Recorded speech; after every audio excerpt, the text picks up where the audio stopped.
आप सभी को प्रभु यीशु के नाम में जय मसीह की। हम स्वागत करते हैं आपका प्रतिदिन के वचन में।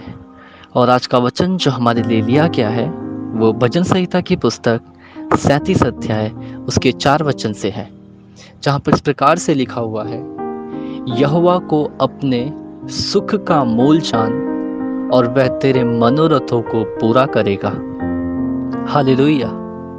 मेरे प्रियो, भजनकार दाऊद परमेश्वर की महिमा करते हुए, उसकी आराधना करते हुए, उसके भजन लिखते हुए यहाँ पे कहता है कि यहोवा को अपना सुख का मोल जान। हालेलुया।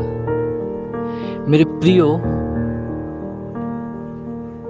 भजनकार दाऊद इस बात को जानता है और उसने अपने जीवन में इन बातों को देखा भी है कि जब जब उसने अपने जीवन में परमेश्वर को यानी यहोवा के नाम को ऊंचा किया है, तब तब उसने देखा कि उसके जीवन में बड़े बड़े आश्चर्य कर्म हुए हैं।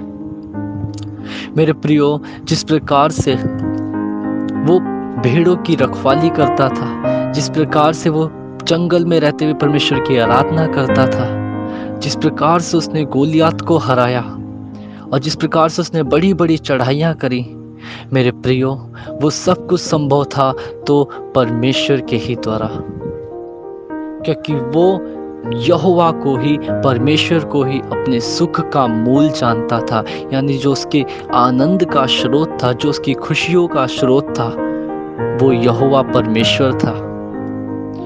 वो उसका धन दौलत नहीं, वह उसके घर वाले नहीं, वह उसके आस पड़ोस के लोग नहीं, उसका घमंड नहीं, उसका ज्ञान नहीं मेरे प्रियो, परंतु उसके सुख का मूल परमेश्वर यहोवा था। अगर आज हमारे जीवन में देखें तो हमारे सुख का मूल कई बार, हमारे जो आनंद का जो रीज़न है वो कई बार बदल जाता है।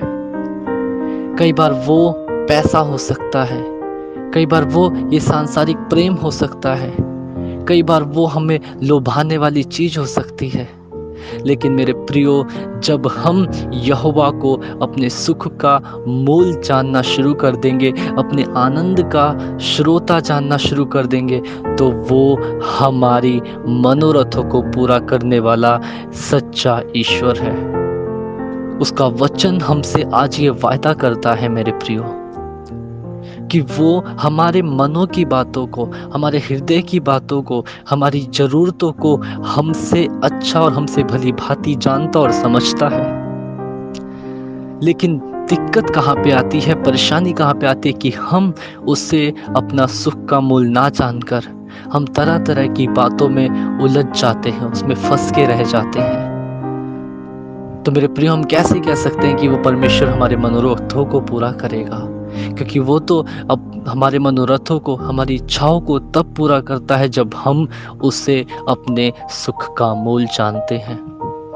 हालेलुया। मेरे प्रियो, आज परमेश्वर आपसे और मुझसे ये बात करता है कि हम अपने परमेश्वर यहोवा को ही, मसीह यीशु को ही सुख का मूल जाने, क्योंकि वही परमेश्वर है जो हमें कठिनाइयों में भी, परेशानियों में भी आनंद भरा जीवन देता है, सुख भरा और शांति भरा जीवन वो देता है। हालेलुया। और वो हमारी मनोरथों को जानता है। आइए हम अपने आप को समर्पण करते हुए प्रार्थना करें। धन्यवाद प्रभु यीशु, सच में प्रभु, तू इतना भला और इतना अच्छा परमेश्वर है जो हमारे मनों के, हमारे हृदय की बातों को जानता और उन्हें पूरा करने वाला, उन्हें आशीषों से भरने वाला तू है। लेकिन प्रभु, हम अपना सुख का मूल कई और चीज़ों में तलाशने लगते हैं। प्रभु होने दे प्रभु, आज मैं अपने आप को तेरे हाथों में समर्पण करता हूँ। जो लोग इस वचन को सुनते हैं, पढ़ते हैं, उन्हें तेरे हाथों में समर्पण करता हूँ। प्रभु यीशु, होने दे हम अपने सुख का मूल, आनंद का श्रोता तुझे मानने पाए, मसीह यीशु को मानने पाए, जिसने हमारे लिए अपने आप को कुर्बान किया और हमें जी उठकर उद्धार दिया है। धन्यवाद करते हैं, प्रभु यीशु के नाम से मांगते हैं, आमीन। हालेलुया। आप सभी को प्रभु यीशु के नाम में जय मसीह की। आपका दिन शुभ हो, शुभ हो।